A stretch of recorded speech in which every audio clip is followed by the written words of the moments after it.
Полнењето на оризовите површини во Кочанско се одвива според определениот план, а со подобрената хидролошка состојба нема проблеми на терен, информираа од водостопанската подружница Брегалница. Во моментот се уште се зафаќаат проточните води од реките во регионот, за да може максимално да се искористи нивниот капацитет и колку што е можно подолгу да се заштеди водата во акумулацијата Калиманци. Дел од полињата веќе цела недела се под вода, но се забележува мала активност кај земјоделците, поради што од подружницата апелираат тие да излезат на терен, да ги подготват нивите и да ја комплетираат сеидбата.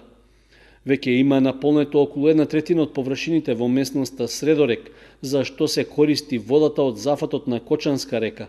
До крајот на неделата ќе почне полнењето на нивите и во останатите полиња во атарот на Кочани. Од понеделникот попладне пуштена е и водата во Оризарско поле, но се уште има многу ниви кои не се изорани, а земјоделците се уште чекаат, поради што се апелира да излезат во полето. Во спротивно, значителни количини вода што можат да ги наполнат нивите, безцелно ќе истечат по каналите и повторно ќе завршат во речните корита.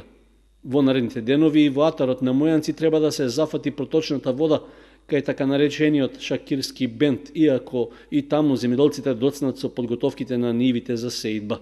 Од водостопанската подружница Брегалница информираа дека врнежите од дожд помогнале да се подобри хидролошката состојба во акумулацијата Калиманци.